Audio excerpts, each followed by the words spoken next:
Oke, selamat datang di channel N-Tutor Style.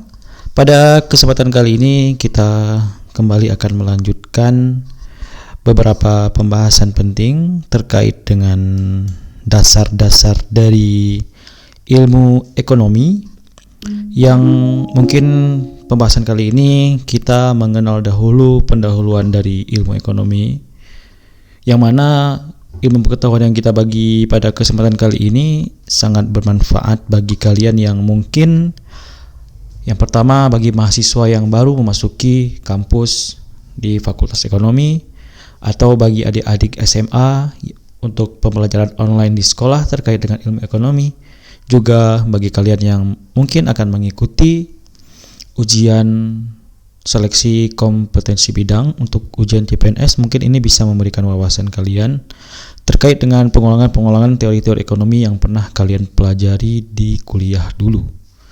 Oke, kita mulai saja.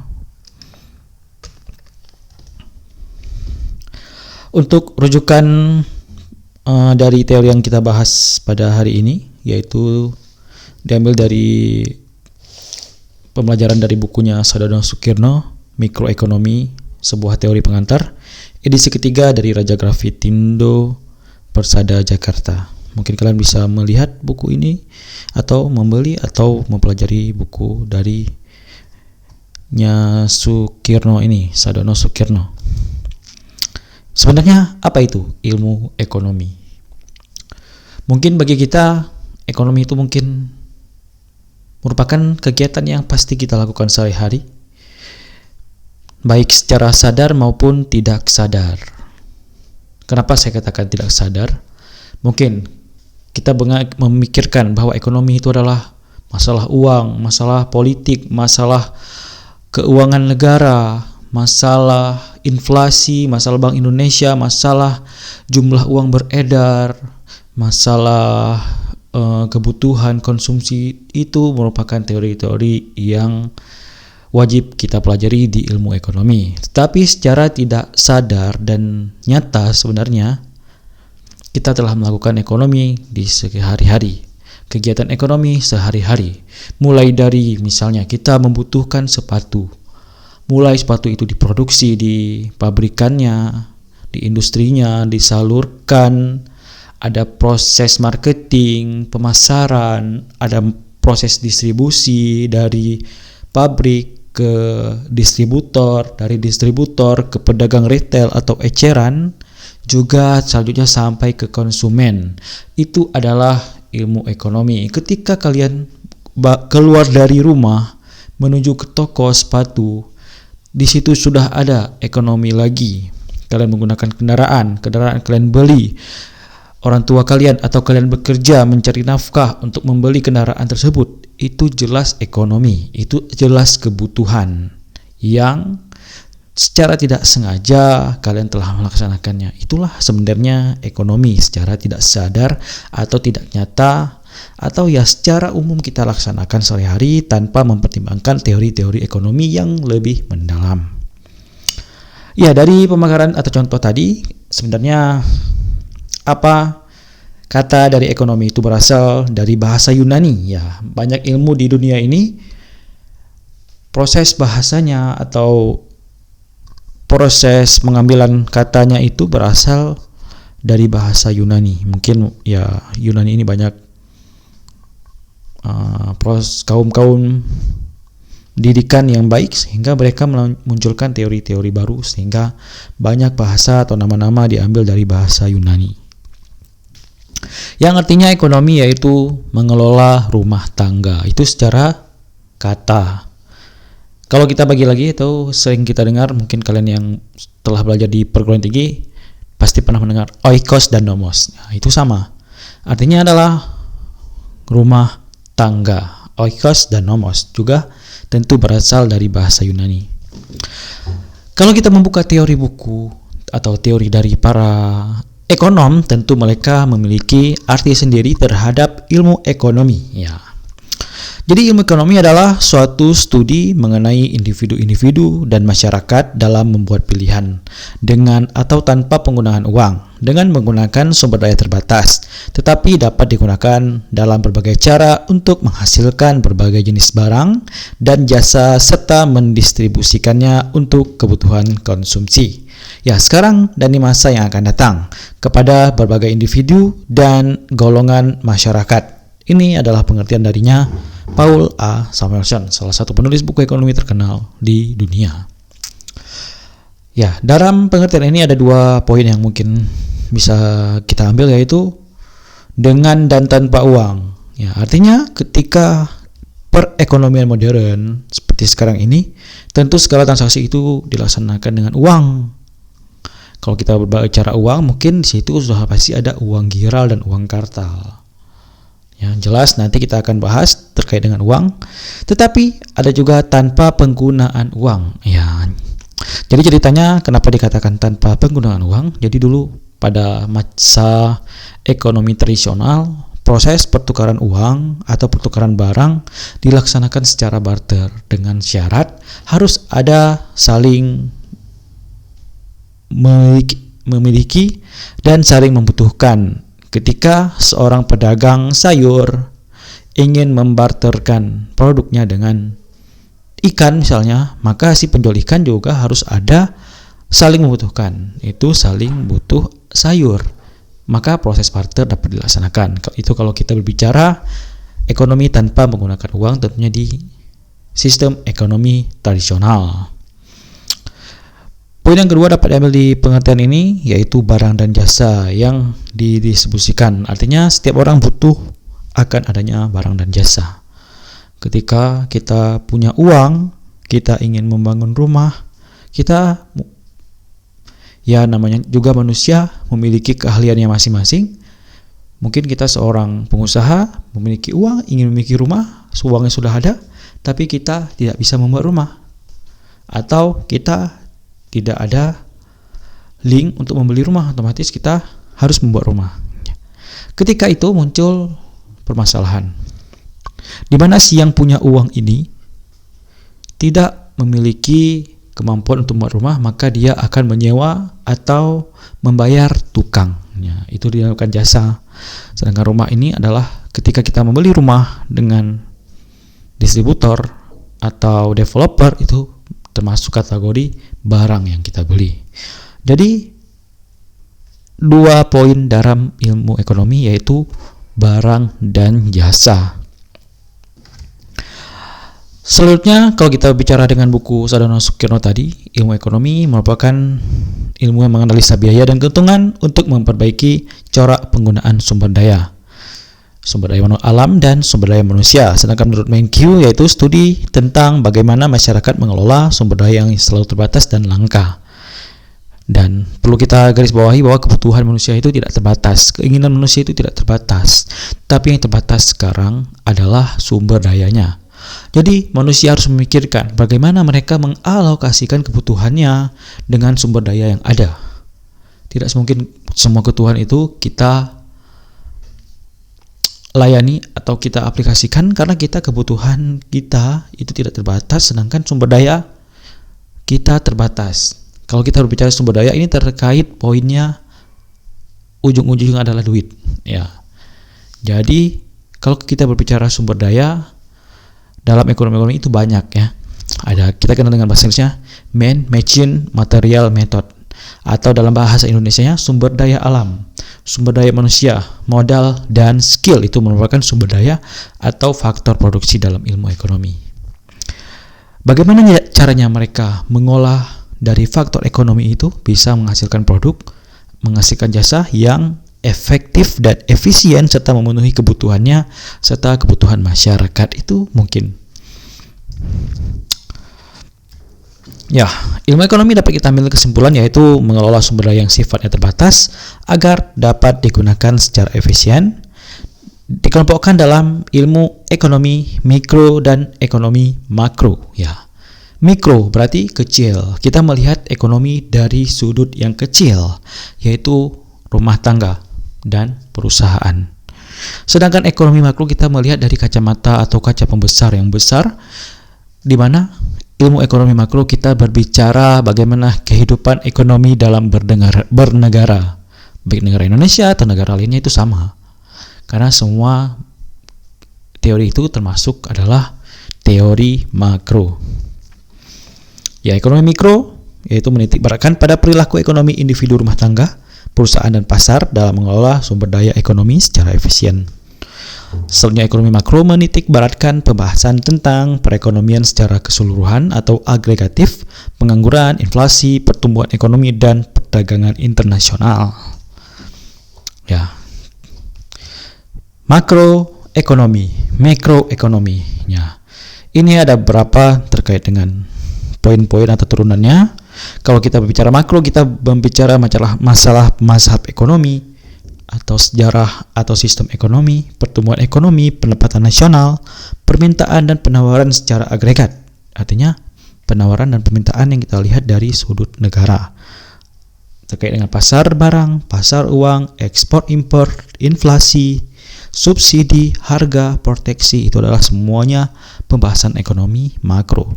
Sedangkan dalam kita berbicara ekonomi mikro, kita akan melihat perilaku konsumen terkait dengan nilai guna, pilihan, permintaan, elastisitas, perilaku produsen, teori produksi, biaya produksi, penawaran, mekanisme pasar, struktur pasar, jenis pasar, dan lain sebagainya. Itu termasuk dalam pembahasan ekonomi mikro.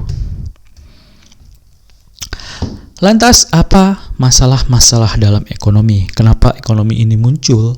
Kenapa ekonomi menjadi suatu yang wajib diperbincangkan di seluruh negara? Karena dalam ekonomi ini menjawab 3 pertanyaan besar, yaitu barang apakah yang akan diproduksi dan berapa banyaknya? Lantas bagaimana cara memproduksi barang tersebut dan untuk siapa barang diproduksi? Ya, ketika kita memikirkan mobil, sebuah mobil itu adalah sebuah barang ekonomi. Sebelum penciptaan mobil, banyak sekali tentu orang memikirkan bagaimana cara kita bertransportasi dari satu daerah ke daerah lainnya. Kita tidak punya kendaraan, tidak punya alat transportasi. Maka muncul ide untuk membangun atau membuat kendaraan yang namanya mobil. Nah, ini menjawab barang apakah yang akan diproduksi. Pertanyaan kedua, bagaimana barang tersebut diproduksi? Bagaimana mobil itu diproduksi? Tentu kita menggandeng ahli-ahli fisika, ahli-ahli otomotif untuk bisa membuat sebuah mobil. Lantas ketika mobil sudah diproduksi, sudah ada jenis mobil yang telah dipikirkan tadi sebagai alat transportasi, maka ketika mobil telah diproduksi, lantas pertanyaan berikutnya adalah untuk siapa barang itu diproduksi? Ya, dan berapa banyak mobil yang harus diproduksi? Itu semua tergantung dari permintaan dan penawaran. Ya, 3 masalah ekonomi tadi. Masalah pokok perekonomian yaitu kekurangan atau kelangkaan. Selanjutnya kebutuhan masyarakat dan faktor produksi.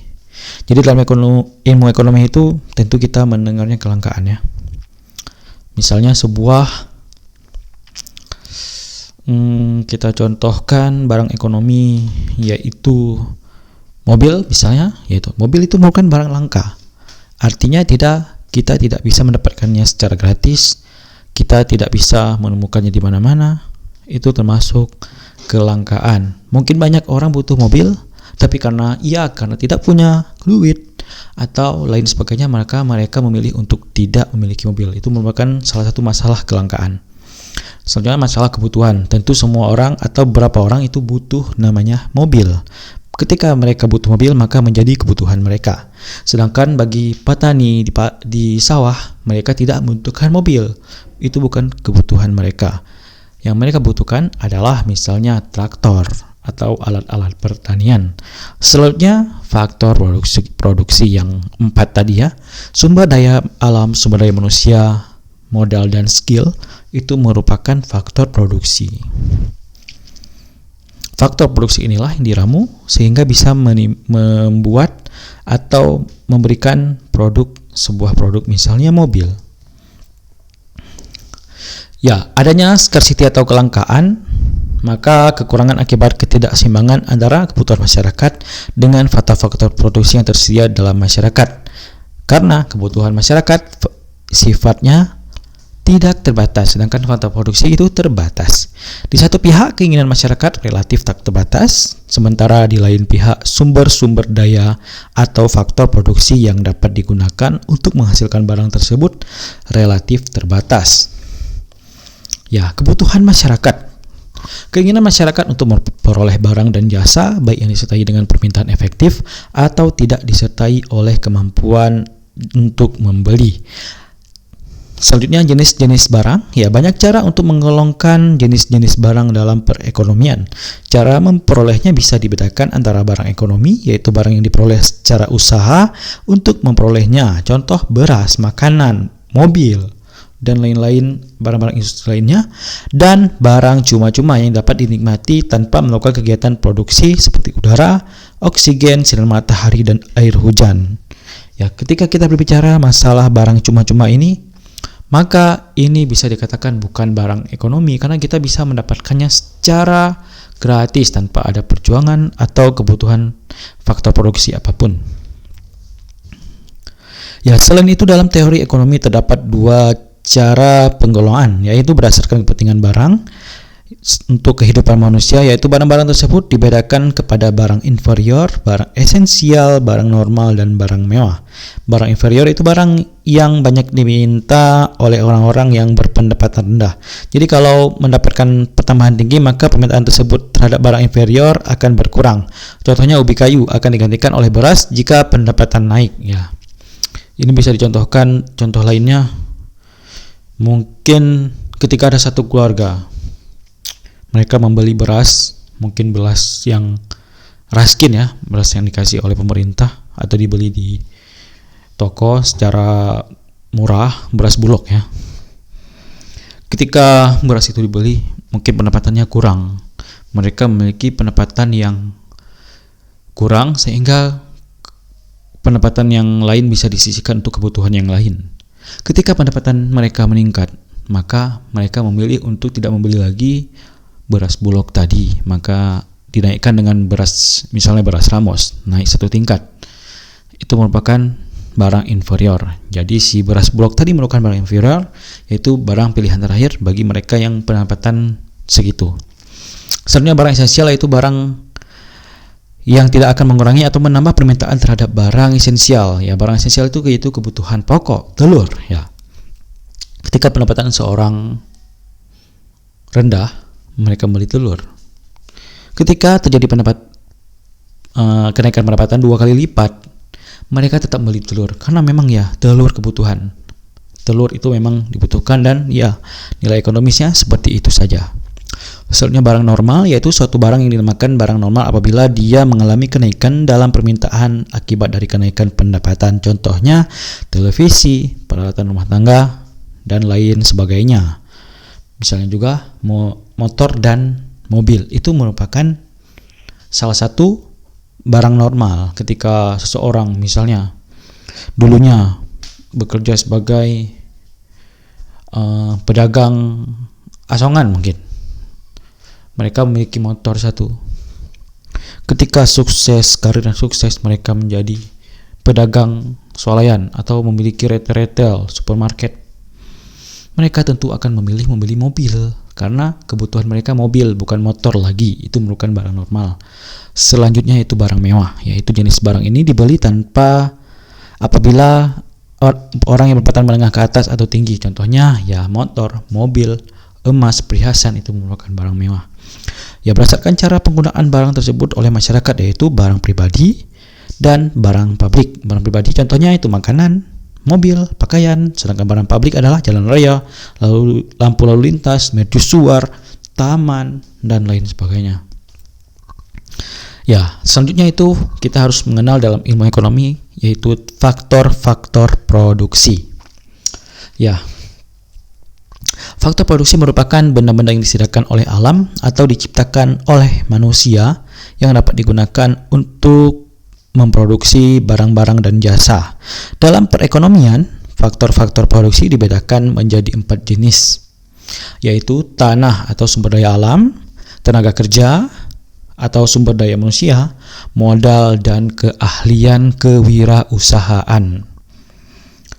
Sebenarnya apa inti dari faktor produksi ini? Yaitu faktor produksi adalah bahan atau ketentuan wajib yang diramu menjadi sebuah produk.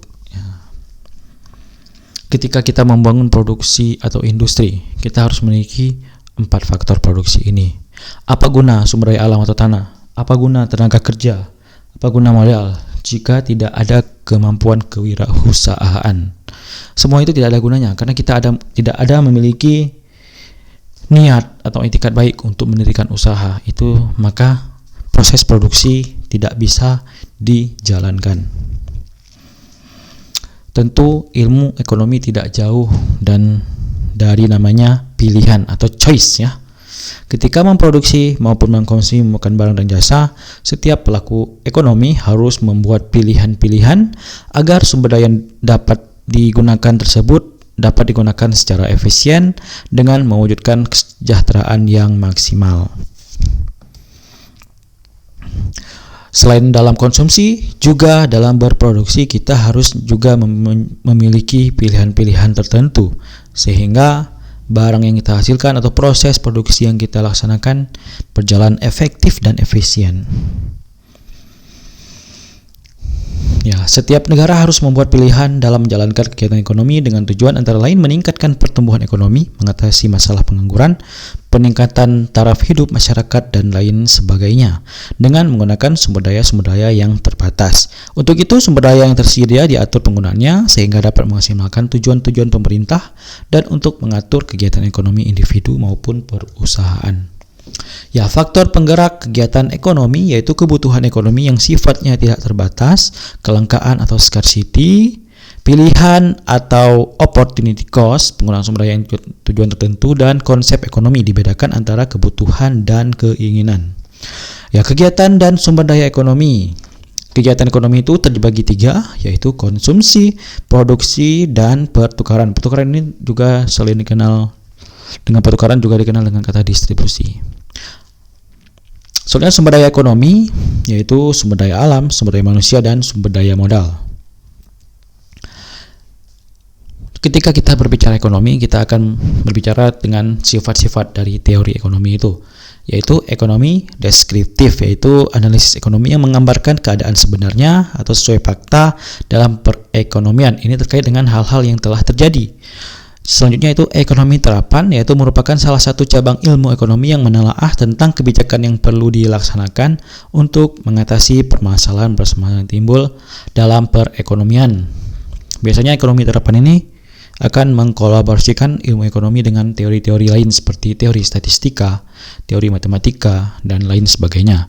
Selanjutnya teori ekonomi yaitu pandangan-pandangan yang menggambarkan sifat hubungan yang sebenarnya nyata dalam kegiatan ekonomi dan ramalan peristiwa yang akan terjadi apabila suatu keadaan yang mempengaruhinya mengalami perubahan. Teori ekonomi dibagi menjadi 2, yaitu teori ekonomi mikro dan ekonomi makro. Selanjutnya kita berbicara dengan prinsip dasar ekonomi. Memenuhi permintaan yang tak terbatas, sementara faktor produksi yang tersedia terbatas, maka muncul adanya minimize input and maximize input. Permintaan itu adalah demand, produksi adalah supply, sedangkan pertukaran adalah market, termasuk di dalamnya pasar atau distribusi. Prinsip-prinsip dasar yang dimaksud prinsip dasar ekonomi adalah patokan perilaku ekonomi dalam perekonomian yang mengarahkannya bertindak dan berkesesuaian dengan apa yang diharapkan oleh pelaku ekonomi tersebut dalam mengambil keputusan. Menkyu dalam bukunya mengidentifikasikan 10 prinsip ekonomi yang dikelompokkan dalam 3 bagian, yaitu prinsip bagaimana cara kita membuat keputusan, kita harus melakukan trade-off atau perdagangan. Biaya adalah apa yang Anda korbankan untuk memperoleh sesuatu. Orang rasional berpikir secara bertahap, kita bereaksi secara intensif. Bagaimana orang-orang berinteraksi? Perdagangan dapat menguntungkan semua pihak. Pasar biasanya sebagai tempat yang baik untuk mengorganisasikan kegiatan ekonomi dan pemerintah dapat memperbaiki hasil-hasil mekanisme pasar. Selanjutnya pertanyaan yang kedua yaitu bagaimana perekonomian secara keseluruhan bekerja ya. Standar hidup satu negara tergantung dari tingkat produksi negara tersebut. Harga meningkat jika pemerintah mencetak uang terlalu banyak. Masyarakat menghadapi trade-off jangka pendek antara inflasi dan pengangguran. Selanjutnya kita bicara terkait dengan model ekonomi. Ya, dua pendekatan dalam model ekonomi ini mencakup yang pertama yaitu diagram aliran sekunder. Ya, mungkin ini adalah aliran circle dari kegiatan ekonomi yang mungkin wajib kalian pelajari dalam pengantar ilmu ekonomi. Selanjutnya yang kedua yaitu batas kemungkinan produksi. Kenapa terjadinya batas kemungkinan produksi? Karena kita berbicara lagi-lagi ekonomi itu tidak jauh dari namanya kelangkaan dan keterbatasan ya, ingat. Diagram aliran sekunder yaitu suatu model visual perekonomian yang memperlihatkan bagaimana aliran uang melalui pasar dan rumah tangga dan perusahaan. Ya, diagram aliran sirkulasi. Darinya dua pemilik faktor produksi yaitu perusahaan dan rumah tangga. Rumah tangga memberikan tenaga kerja, modal kepada pasar faktor produksi. Pasar faktor produksi memberikan pendapatan kepada rumah tangga. Selanjutnya pasar faktor produksi memberikan input berupa faktor produksi ke perusahaan. Perusahaan memberikan upah atau sewa. Selanjutnya perusahaan memberikan penjualan dan barang jasa kepada pasar barang dan jasa. Di sini akan diterimanya penerimaan dari pasar barang jasa darinya perusahaan. Selanjutnya rumah tangga melakukan pembelian barang dan jasa dari pasar barang dan jasa, maka di sini akan adanya pengeluaran dari rumah tangga dan adanya penerimaan dari pasar barang dan jasa. Seperti ini contoh sederhananya, ada rumah tangga, ada perusahaan, ada konsumsi rumah tangga, ada pendapatan faktor produksi, gaji, sewa, upah. Diagram aliran sirkuler yaitu perusahaan menghasilkan dan menjual barang dan jasa. Ini penjelasan yang tadi. Rumah tangga membeli dan mengkonsumsi barang dan jasa dan memiliki dan mendapatkan penerimaan. Perusahaan menjual, rumah tangga membeli. Pasar produksi, rumah tangga menjual dan perusahaan membeli. Pasar, ya, perlu diingat dalam diagram aliran sirkuler ini yaitu input uang digunakan untuk menghasilkan barang dan jasa. Tenaga kerja dan tanah dan modal. Selanjutnya prinsip yang kedua yaitu batas kemungkinan produksi, yaitu batas-batasan dalam memproduksi barang dan jasa yang dimodelkan dalam ilmu ekonomi. Batas kemungkinan produksi adalah suatu grafik yang memperlihatkan berbagai kombinasi keluaran yang mungkin dapat diproduksi oleh perekonomian dengan faktor produksi tertentu dan teknologi produksi yang tersedia. Ini contoh salah satu dari grafik batas kemungkinan produksi. Artinya ketika jumlah produksinya 3000, ketika ini contohnya untuk dua jenis barang ya, komputer dan mobil. Ketika seorang memilih untuk memproduksi 3000 komputer, maka 0 mobil yang mereka produksi. Atau sebaliknya, ketika mereka memilih untuk memproduksi 1000 mobil, maka 0 komputer yang mereka produksi. Maka ada pilihan-pilihan lainnya yang bisa dibuat. Misalnya, memproduksi 2200 komputer dengan 600 mobil atau 2000 komputer dengan 700 mobil. Di sini ada titik A, B, C, D. Titik B adalah bukan titik ideal lah, titik yang bisa dicapai, tetapi masih banyak faktor produksi yang belum digunakan. Sedangkan titik A, C adalah titik ideal ketika telah diaplikasikannya kelangkaan dan pilihan atau choice, maka tercipta titik A dan C. Sedangkan titik D mungkin itu diharapkan memproduksi komputernya banyak, memproduksi mobil banyak, tapi apa daya, sumber daya atau faktor produksi tidak ada, sehingga titik D tidak akan bisa dicapai. Ya, seperti ini contohnya. Artinya wilayah yang berwarna kuning adalah wilayah yang ketika produksi komputer dan mobil dengan jumlah tertentu bisa dihasilkan. Lantas konsep yang digambarkan oleh batas kemungkinan produksi yaitu efisiensi, trade-off atau perdagangan, biaya kesempatan atau opportunity cost, pertumbuhan ekonomi. Seperti ini. Ada garis merah, berarti ada peningkatan dari produksi komputer, maka di situ biasanya terjadi pertumbuhan ekonomi.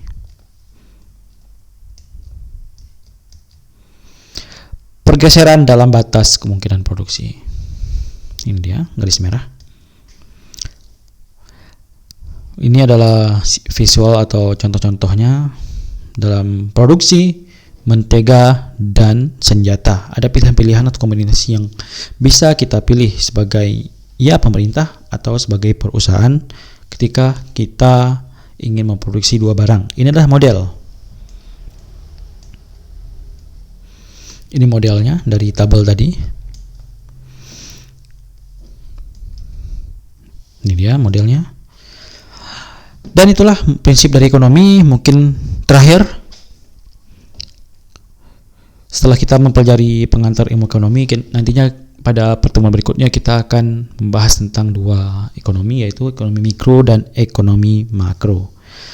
Mikro memfokuskan atas individu dalam perekonomian, yaitu ekonomi rumah tangga, yaitu individu rumah tangga atau individu perusahaan. Ekonomi makro melihat perekonomian secara keseluruhan, yaitu dari kacamata pemerintah. Mengkaji fenomena perekonomian secara luas, termasuk inflasi, pengangguran, dan pertumbuhan ekonomi. Dan itulah teori pengantar ekonomi yang mungkin bisa kita berbagi pada kesempatan kali ini.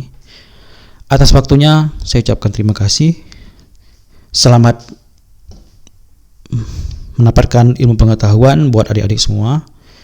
Mungkin berguna bagi pelajaran online kalian, pelajaran jarak jauh kalian, atau bagi kalian yang ingin mengikuti ujian seleksi kompetisi bidang di CPNS 2020 atau di tahun-tahun berikutnya. Terima kasih, sampai jumpa di video-video ilmu pengetahuan berikutnya.